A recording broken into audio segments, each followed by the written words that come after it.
Hey, it's Jim, and this is FRM Part 2, the topic on credit risk measurement and management, and the chapter on credit scoring and rating.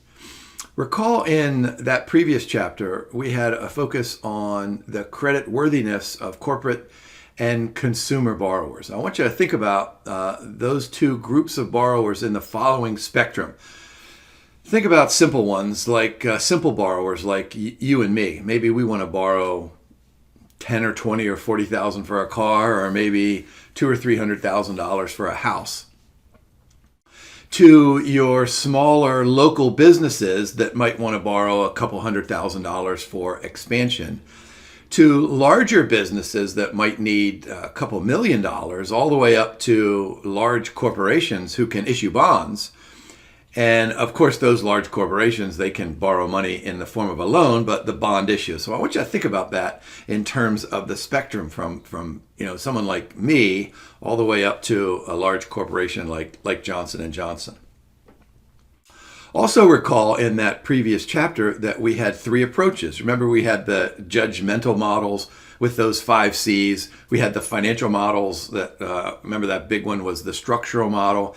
And then we had the data-driven models, which was pretty much based on historical data. That's going to be our focus here in this chapter. Also recall that we had conversations about probability of default, exposure at default, and then loss given default.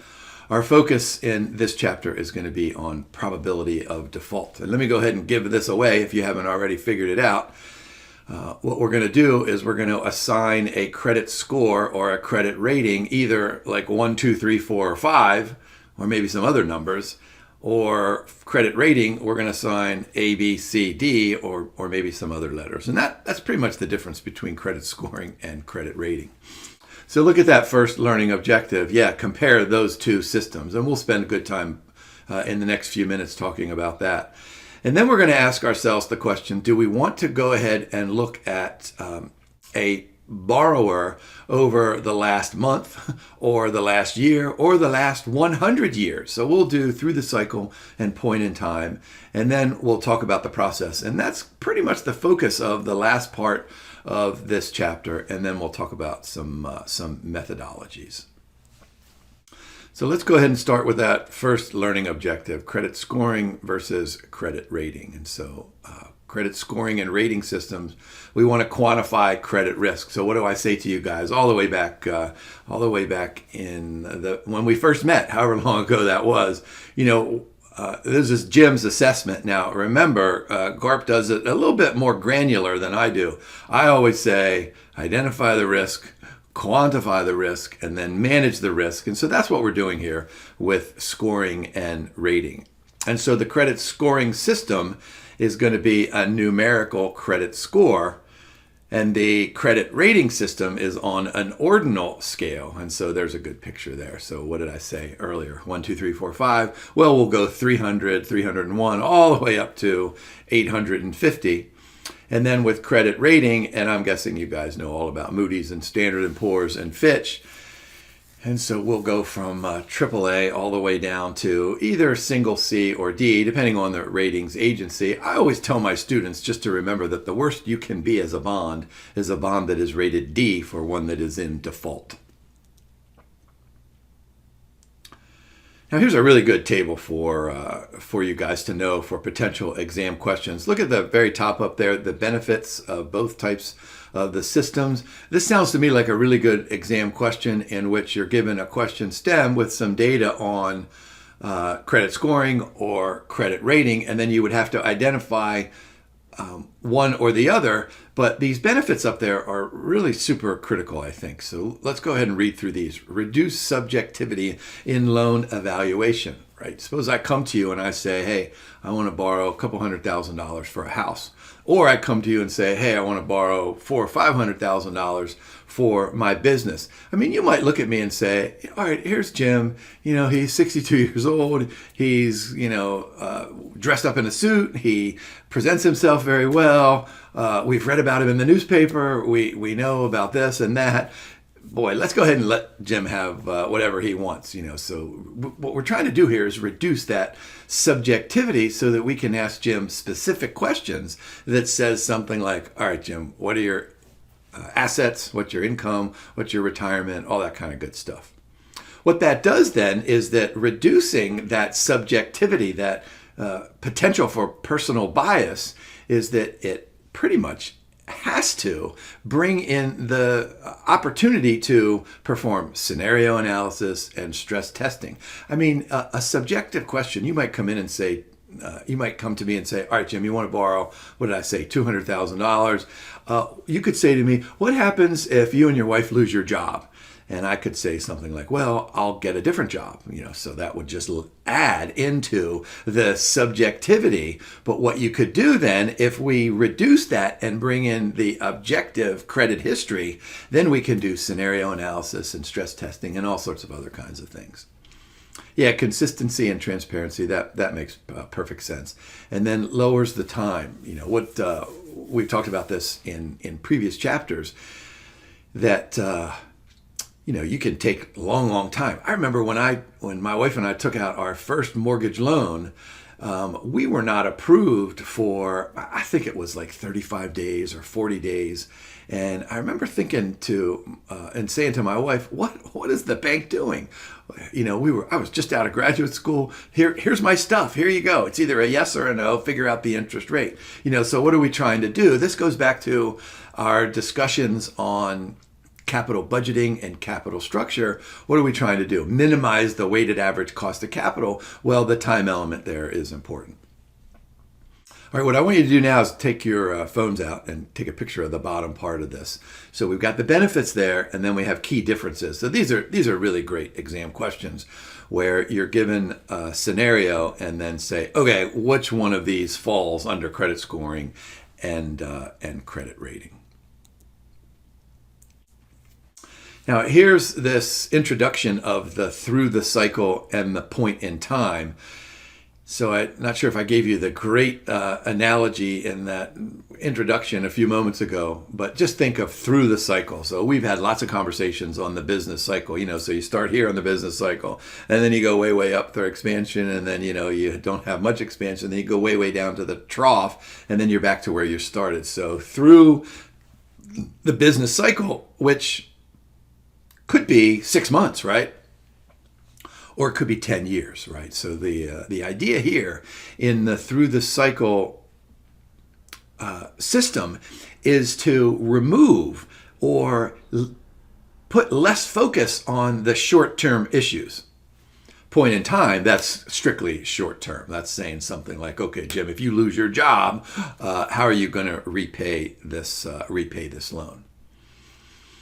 And then I'm guessing that you know the difference between issuer ratings and issue-specific ratings. So let's suppose that I'm Jim's Cement Company, and I'm a huge cement company. My shares trade on the floor of the New York Stock Exchange, and I have 2 or 3 bond issues out there. Well, what I can do is I can pick up the phone and call Moody's and say, I'm going to issue another bond, and I would like you to come, and I would like you to rate this specific bond issue specific rating. And so you'll come in and you'll take a look at my collateral, you'll take a look at my operating cash flows, you'll take a look at all that kind of stuff, but you'll decide what is the credit risk for that particular bond issue. But then while you're here, I'll say, hey, you know what, let's make life easy. I want you to perform a credit analysis on my entire company. So that would be an issuer rating. So look at the bolded there, overall credit worthiness. And then credit scoring at the bottom, 3 components. So we have traditional scoring, which is what I've been talking about here, credit history, income, debt levels, all that kind of good stuff. Behavioral scoring, this is an analysis of my actual payments. All right, I'm proud to say, and I'm not sure if I'm lying here when I say this, I'm pretty sure that I'm not, is that my wife and I have never been late on a credit card payment. Now that I say that, scratching my head, there's probably been some month out there where we might have missed one, but not intentionally. How about that? And then profit scoring model is, some type of a model and some type of an outcome in which we try to come up with a valuation of profitability and what that profitability is going to look like right now, and then what it's going to look like going forward. All right, here are a couple of slides on through the cycle. So this is long-term, right? One full business cycle. What this means is that it is robust against temporary market changes. Think about how long ago was this? Were you guys working during the flash crash? Was that a couple decades ago, where stock prices went from $100 down to 5 cents in 29 seconds, and then they recovered after another 14 seconds. That's an extreme example, but temporary market changes, you kind of get the sense of what that through the cycle and resilience means. Infrequent updates, yeah, so we're going to say something like, let's not worry about this particular piece of information unless it changes our long-term outlook. So the primary user, these are major credit rating agencies like Moody's and Standard & Poor's. Point in time, on the other hand, short-term focus, very sensitive to changes, because what we're worried about is, can Jim or Jim's cement company make that next payment or the next 6 payments or whatever that is? And so we're going to have frequent adjustments. Somehow, I still get emails when my daughter does something with her credit cards. She just bought a kitchen table recently, and for whatever reason, I got an email saying, "Congratulations, your credit score has changed." I don't really know how to respond to those kinds of things, so I'll let my daughter worry about her credit score. All right, so here's a really simple illustration of probability of default going up that vertical axis, and then time, right? So, of course, if we go back to this through the cycle, what's going to happen? That's probably going to be, I'm uncomfortable whenever you draw a straight line, but it's nearly a straight line, right? There are a lot of times when relationships are linear, and I suppose you could get out some calculus and prove that. But I'm always leery about straight lines unless I know that they're straight lines. But then, going back here to the point in time, of course that's going to fluctuate. So that should make perfect sense.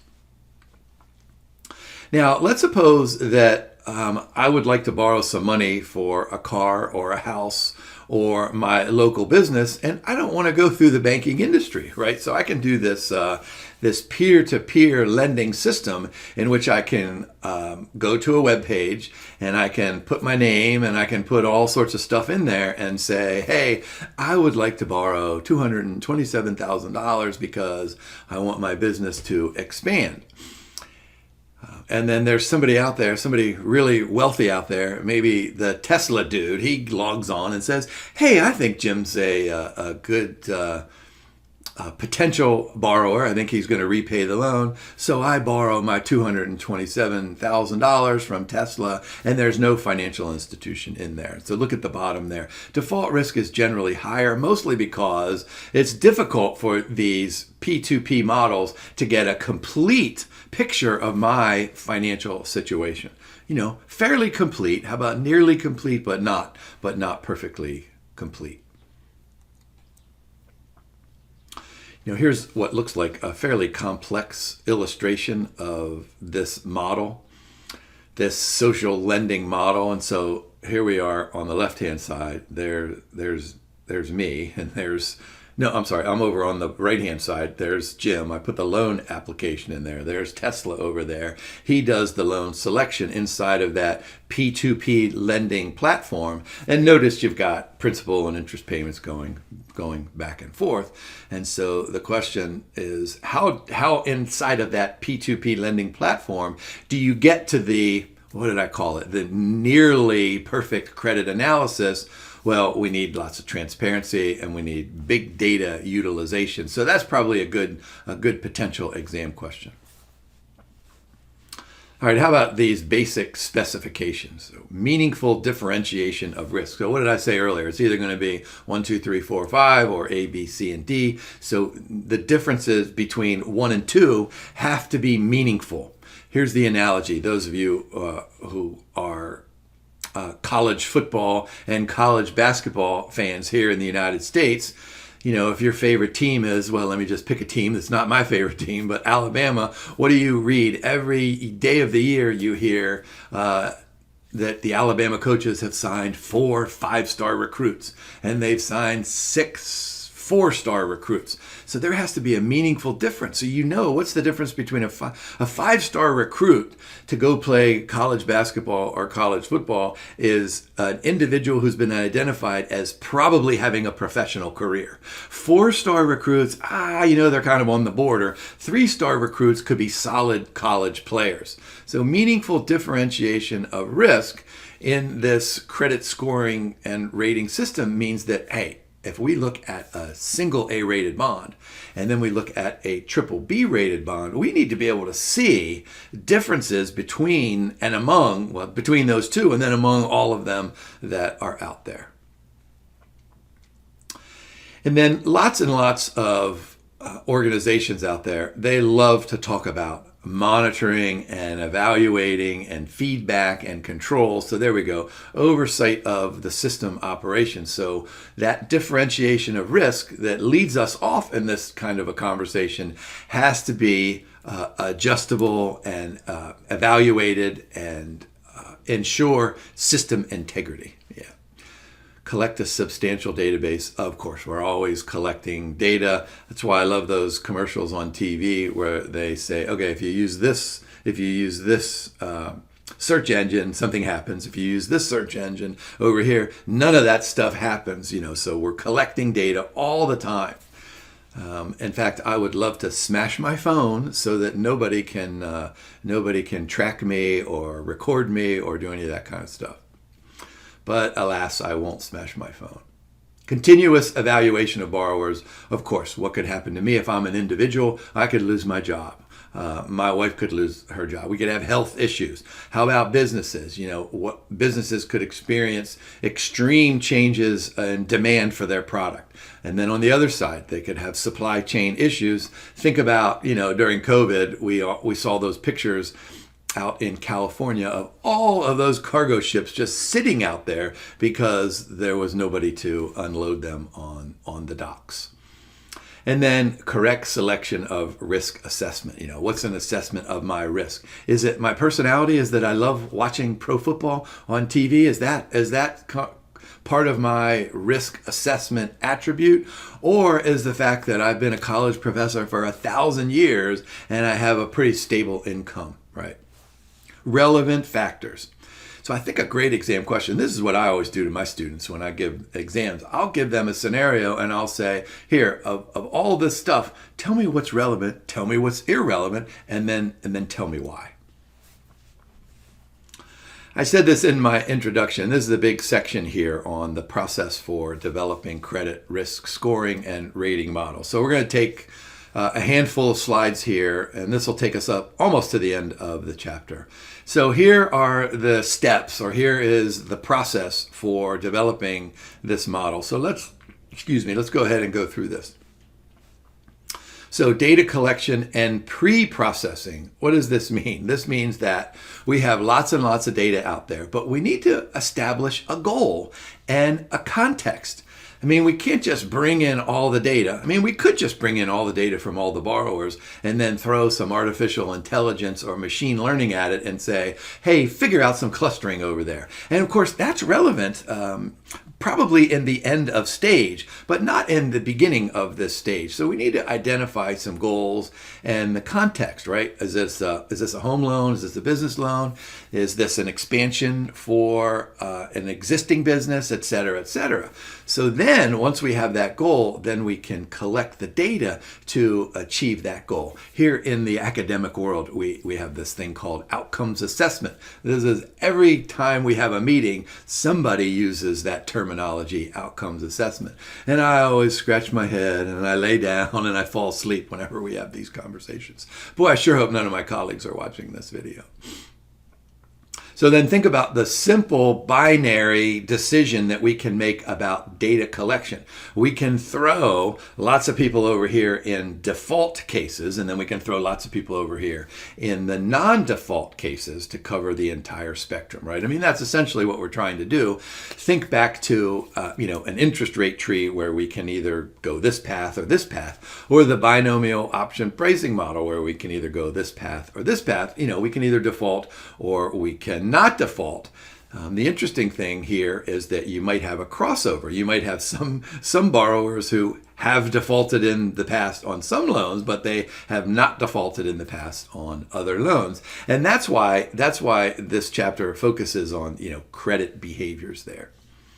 Now we can develop these databases internally, or we can pay for some external. So let's go ahead and take a look at the different types of data. This is probably a good exam question. Here, do this. So you got financial, behavioral, size, market condition. I mean, you have all of these types and ranges of data. So let's go ahead and go through these quickly. You probably know all these. So financial data, just think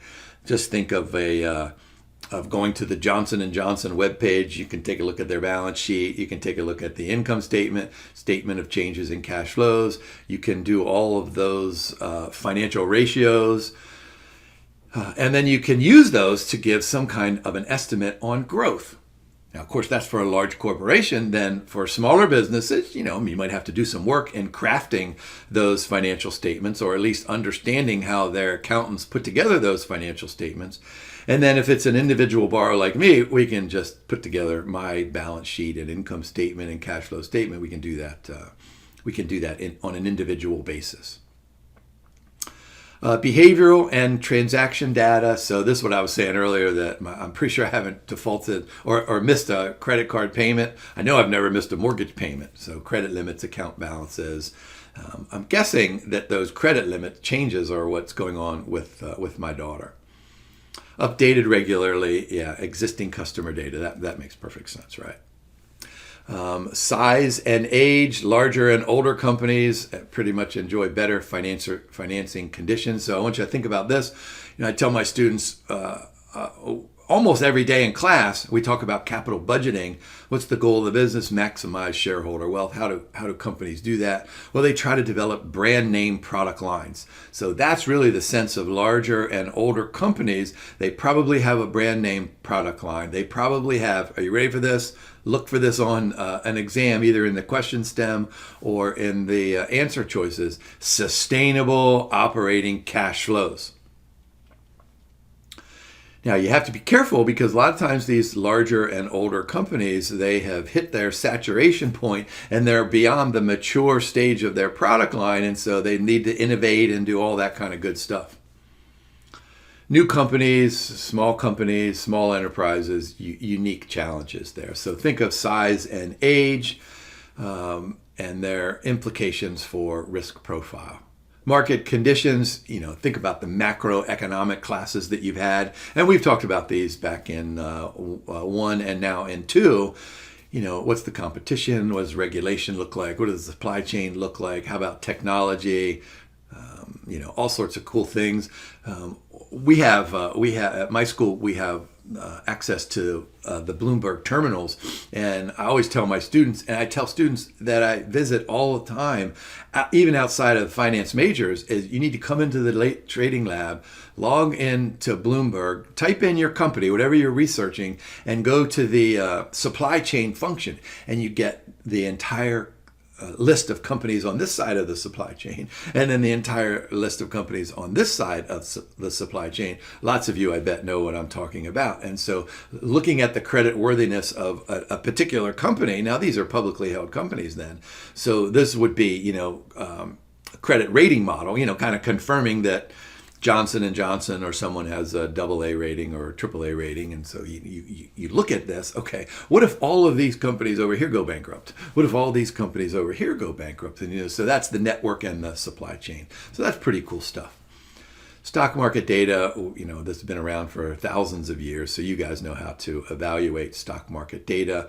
Corporate governance, part of my dissertation was on board composition. And so I've read lots and lots of proxy statements. Now, this is a long, long time ago, but I have my students do this, especially at the MBA level. And I ask them the question, all right, let's go look at the board of directors. And in class these days, I've been using Johnson & Johnson as an example. So we go look, I think J&J has 12 board members, and we look at the little mini bio of each of these individuals. And I look at my students and I say, look, if you're a shareholder in Johnson & Johnson, do you trust these men and women? And clearly the answer is yes. All right, then I take my MBA students to all the committee work and I tell them about agency costs, and we do all that kind of stuff. So corporate governance means all of what you can get from a simple search through Johnson & Johnson or any other company's webpage. And then corporate news and analytics. Of course, all you need to do is open up your phone and there you go. You have corporate news and analytics. Now, this is probably the coolest part here for many of you guys who like modeling and who like math and who like calculus. So we're going to use all sorts of models. Some of them are linear. Some of them don't have to be linear, but we're going to optimize.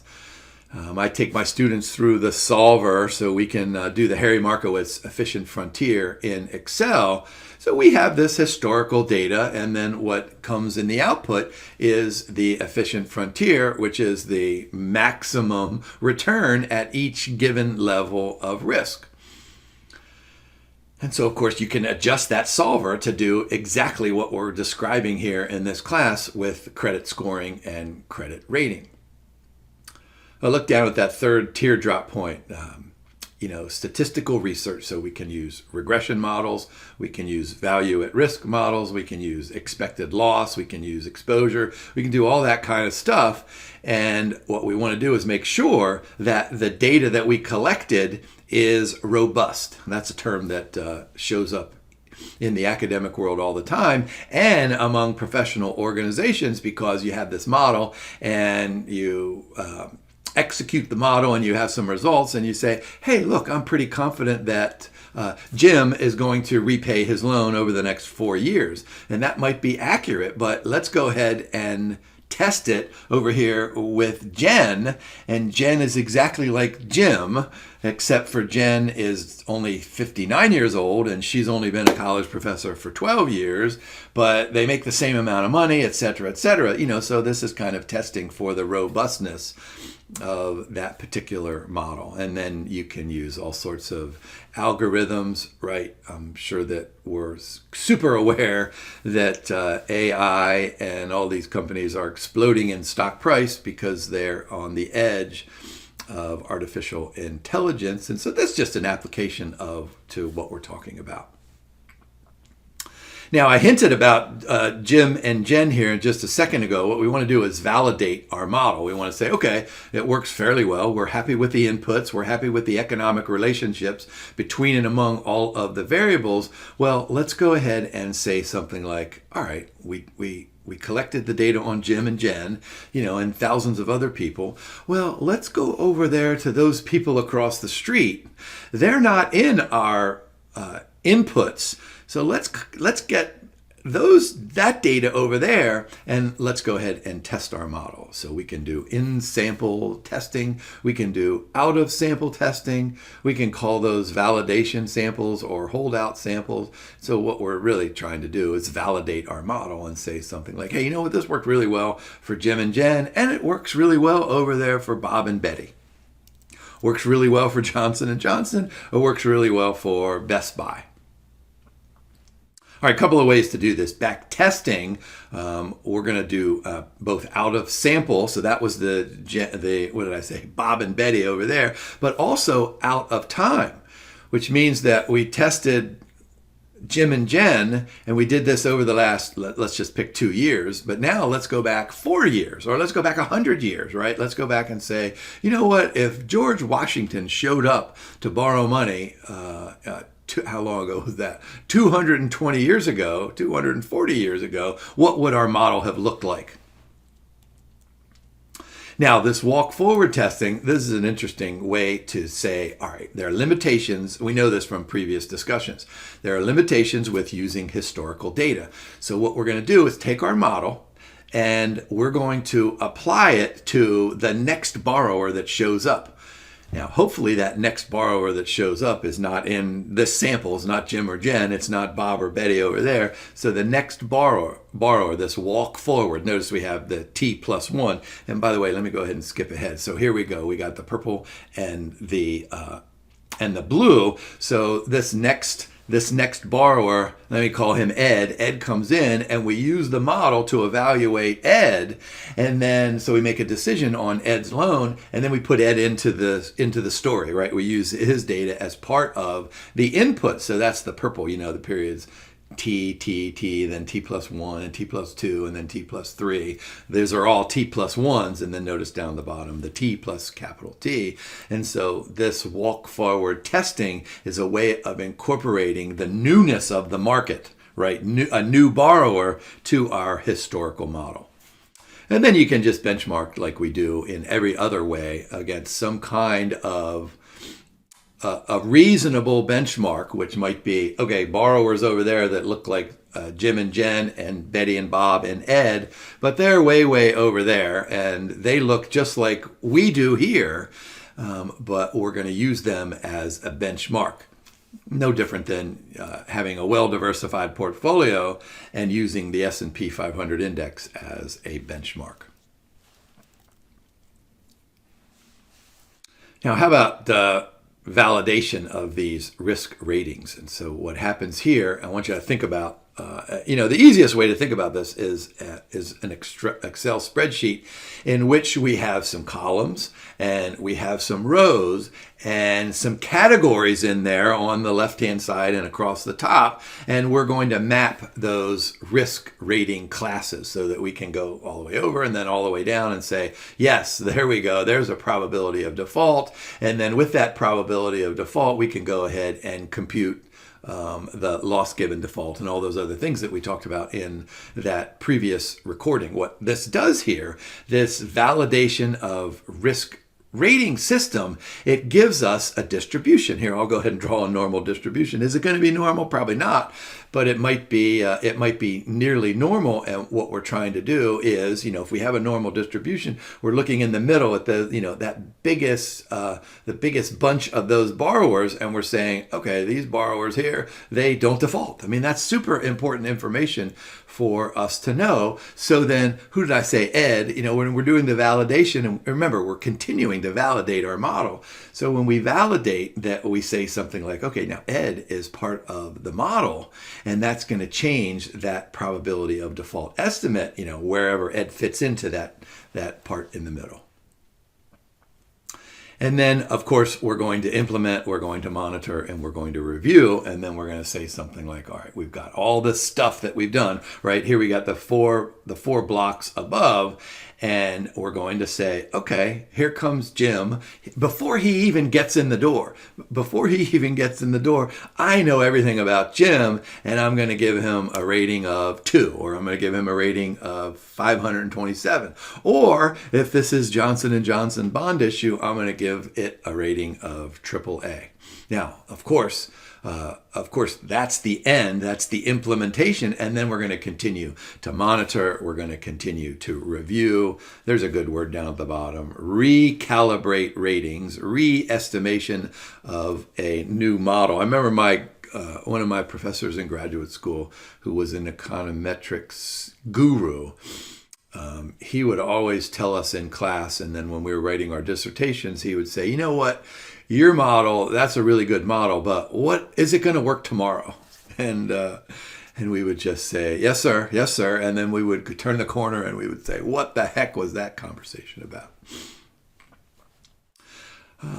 For those of you that aren't experts on Moody's and Standard & Poor's and Fitch, go ahead and get your phone out and take a picture. I'm guessing many of you know about the difference between the investment grade category, and that's what I would memorize, triple B or above, and then the junk bond category, the non-investment grade category, the high yield category.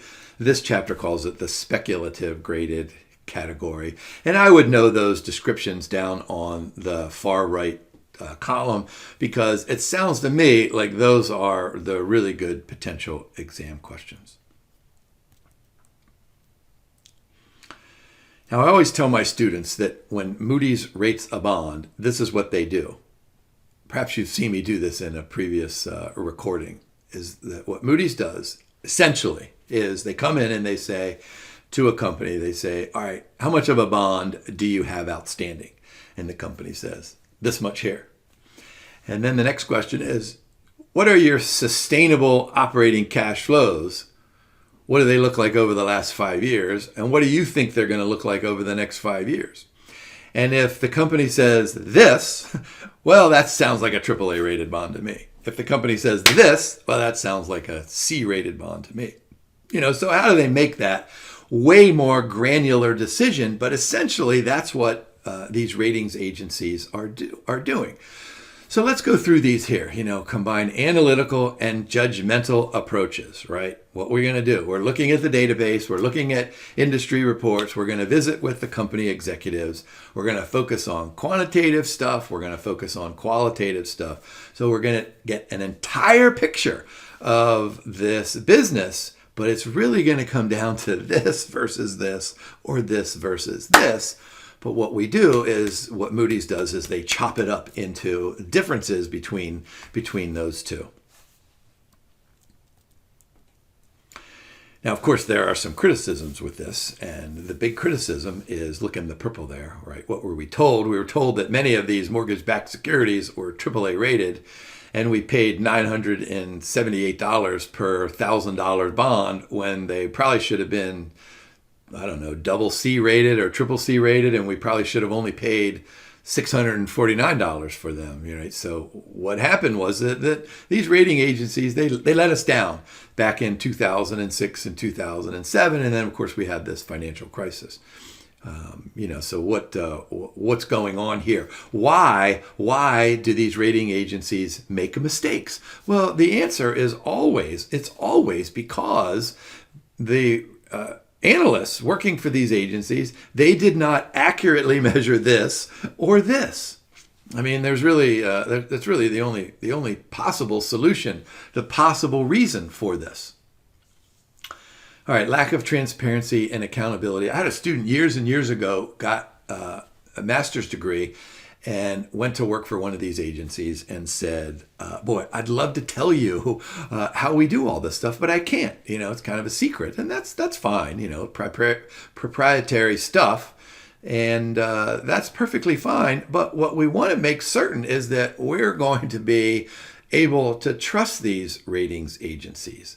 Now, the issue is the conflict of interest. So if I'm Jim's Concrete Company and you work for your own ratings agency, I can have you come into my company and I can tell you to bring your golf clubs and your tennis racket, and we can go up to the country club and we can eat and play golf and tennis and go for a swim, and I can then introduce you to my board of directors who will take you to the Super Bowl that weekend, and then you go look at our operations and you say, what, Jim, what a nice guy Jim is. They were so nice. That lobster was great.